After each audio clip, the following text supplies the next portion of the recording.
Olá, tudo bem com você? Especialmente você, torcedor e torcedora do Corinthians. Tudo bem, gente? Espero que sim. Vamos lá, vamos falar nesse vídeo sobre a contratação do Romero no Corinthians, né? O jogador tá voltando aí para o timão, depois de um bom tempo aí ausente, né? Esteve no São Lourenço, enquanto isso, depois do São Lourenço foi para o Cruz Azul, de onde o Corinthians não o compra do São Lourenço, porque, desculpa, do Cruz Azul, porque ele ficou livre no mercado agora no final do ano, né? Então, uma oportunidade de mercado aí que o timão acaba se aproveitando muito bem dela, né? Agora, vamos detalhar aqui, vamos falar sobre essa contratação, né? Em que sentido ela pode ser interessante para o Corinthians, né? Você, corintiano e corintiana, deve estar muito feliz com a volta do Romero, porque você tem aí uma memória afetiva de um jogador que se entregava demais ali, secretário de lateral, né? Aquele ponta que era secretário de lateral, mas vamos combinar que era um jogador que se entregava demais, um jogador que quando fazia essa função de recomposição, de fato, era muito importante para o Corinthians. Não dá para negar que era um jogador muito esforçado, que ganhava ali o carinho da torcida corintiana em virtude, sobretudo, dos esforços dentro de campo, da dedicação, da entrega, né? Então não dá para questionar isso aí. O Romero, de fato, quando passou pelo Corinthians, foi um jogador importante sim, embora, na minha opinião, super valorizado em alguns aspectos. Acho que aquilo que ele ganhava era até um pouco a mais acima do que ele fazia em campo, mas né? No futebol ficou essa história aí de que quando o cara é esforçado, vale tudo, né? É como se não fosse obrigação dele ser esforçado, né? Então, o cara ganha muito bem, o mínimo deveria ser se esforçar pela equipe em que joga. Ah, mas outros não fazem assim, problema dos outros. Todos deveriam ter a obrigação de pelo menos se esforçar pela equipe em que joga. Mas tudo bem, dá pra debater, dá pra discutir o que foi o Romero no Corinthians na primeira passagem. Aqueles que argumentam que foi um jogador importante, essa leitura tem legitimidade. Aqueles que falam que o Romero foi supervalorizado ou não foi um jogador tão importante assim, essas leituras também são absolutamente legítimas. Dá pra entender, tanto num caso como outro, a percepção sobre o que foi o Romero no Corinthians. E agora, como é que vai ser o Romero no Corinthians?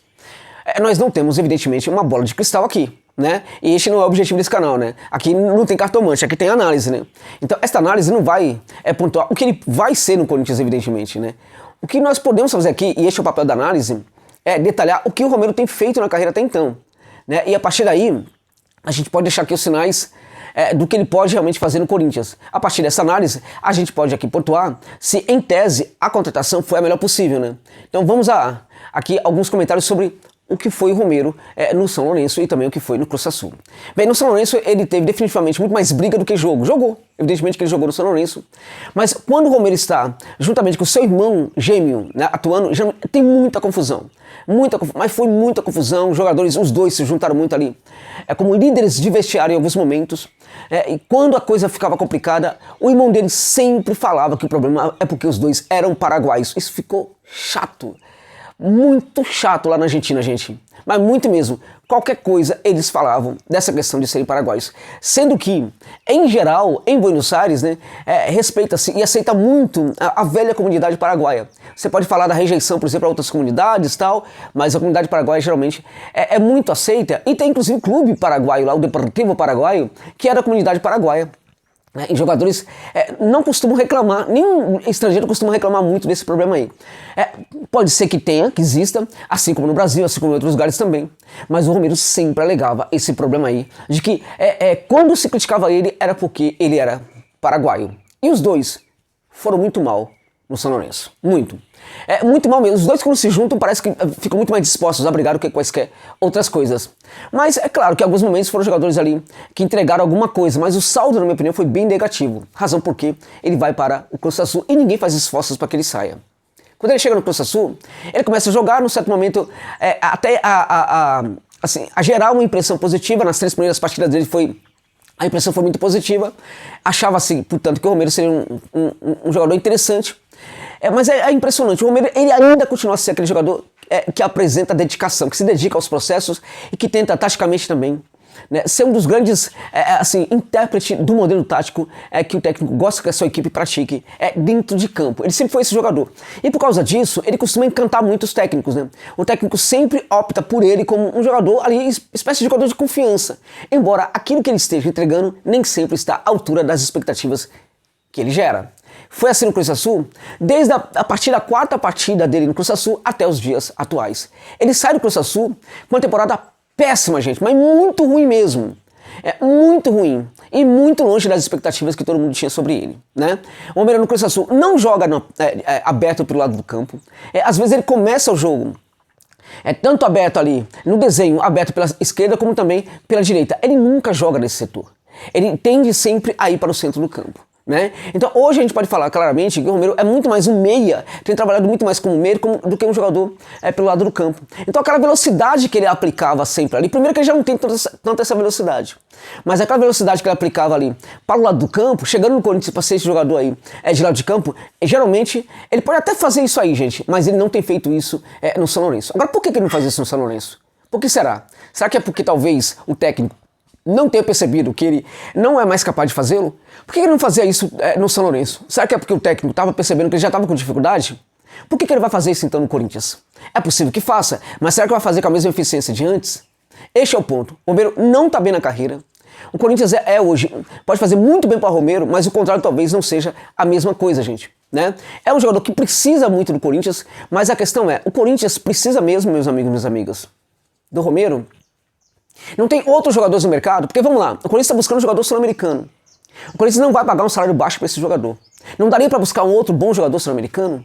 Não há outros muito bons jogadores sul-americanos? É claro que existem esses jogadores. Por que o Romero? Então nós vamos cair numa velha ação da gestão do futebol que, na minha opinião, coloca muito dos seus dirigentes na década de 70, na década de 80. Eles não mudaram nada. E, quando a gente fala em dirigente, estamos falando que no Corinthians tem um Iupzinho ali, né? O Iupzinho ali. É o do Ilho, né? Sabe o Iupzinho americano, sabe? Bermuda, tal, sapatênis, aquela coisa toda. Não gosta de trabalhar muito, de repente ganha um clube de presente. É isso. Por isso que não tem corintiano aqui no meu canal. Por isso que a galera do Corinthians me detona aqui e tal, me persegue, né? Enfim, já ligaram aqui pra minha casa também, tal. Porque quando eu faço vídeo pro Corinthians criticando o dirigente, a galera não gosta. Porque é impressionante. O cara não entende que aqui é defesa do Corinthians, meu irmão. Aqui não tô atacando o Corinthians. Eu tô, na verdade, tentando abrir a reflexão de vocês sobre o que é a gestão do Corinthians. Mas é impressionante como tem torcedor tapado e torcedor tapado. E pode deixar o dislike aí, tô nem aí, tá? Como tem torcedor tapado e tapada, né? Que acha que o Duílio, que torce pro dirigente. Não torce para o clube, torce pro dirigente. E coloca o Duílio acima do Corinthians. Porque você torcer para o Duílio, você aceitar todas essas coisas que o Duílio faz, é você colocar o Duílio acima do Corinthians.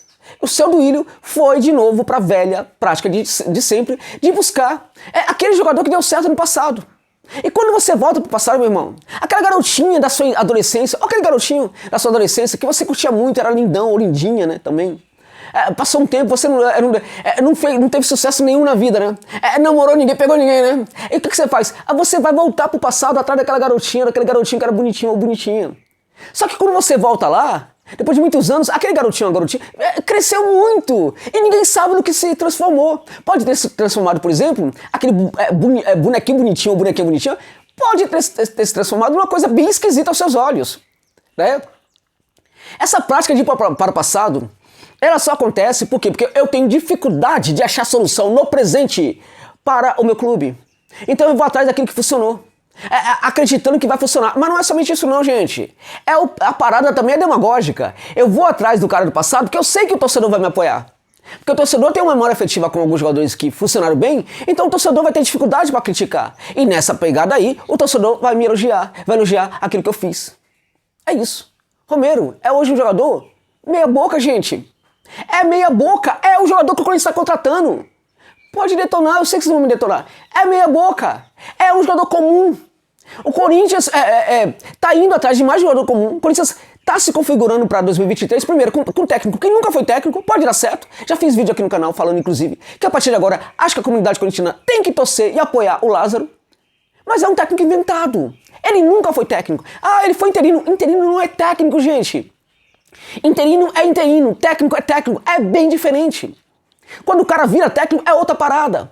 Nós não sabemos o que vai ser o Fernando Lázaro. E aí o Duílio entrega esse transatlântico, essa equipe, para desafios enormes na temporada, para um cara que nunca foi técnico. E aí ele vai me contratar Romero, né? Porque deu certo num certo momento. Em algum momento ele funcionou. Agora, a gente tem que olhar para o campo. O que o campo está dizendo? O que o campo está dizendo sobre o Romero hoje não contrata. O que o campo está desenhando sobre o Romero hoje? Está dizendo o seguinte, tem uma figura assim, que representa a estupidez, o estúpido. Olha o que esse cara está fazendo. O que ele está fazendo sugere que ele não possa ser hoje contratado pelo Corinthians, pagar um ótimo salário, quando há outras oportunidades aí de mercado É no Brasil e na América do Sul. Ô estúpido! O que você tá fazendo com o Corinthians? É isso que o Campo tá desenhando e falando sobre o Romero. Mas o Duílio, esse encastelado presidente Yupizinho, não escuta, não vê, porque ele perdeu há muito tempo a dimensão do que é o Corinthians. Perdeu completamente, ele não sabe o que é o Corinthians. E quando o dirigente se encastela e perde a dimensão do que é o próprio clube, perde a noção de como o clube se insere na realidade, ele começa a usar o clube para o seu benefício pessoal. E é o que está acontecendo também no Corinthians. Essa contratação, ela pode dar certo. Mas a análise não pode falar se ela vai dar certo ou não. Agora, a questão é, esse jogador, o que o Campo está falando aqui, não seria um jogador nesse momento interessante para o Corinthians. Entendeu? E a análise acaba aqui. Pode funcionar, pode não funcionar. Agora, a análise tem que acabar aqui, porque a análise tem que ser feita em cima do que o cara tá fazendo. E o que ele tá fazendo hoje em dia mesmo. Vê lá com a galera do Cruz Azul que eles acham do Romero. Obrigado, Corinthians. Estão dando graças a Deus. Primeiro que os dirigentes, na verdade, não estão dando graças a Deus do Corinthians. Estão dando graças a Deus que os dirigentes não quiseram renovar com o Romero. Porque perceberam que o Romero é uma enganação nos dias atuais. Pode dar certo? Pode. Mas até agora, desde que não saiu do Corinthians, foi uma grande enganação. Vamos ver, né? Vamos ver no que vai dar mais essa parada estranha aí do Duílio, né? O Yupizinho do Timão. É isso.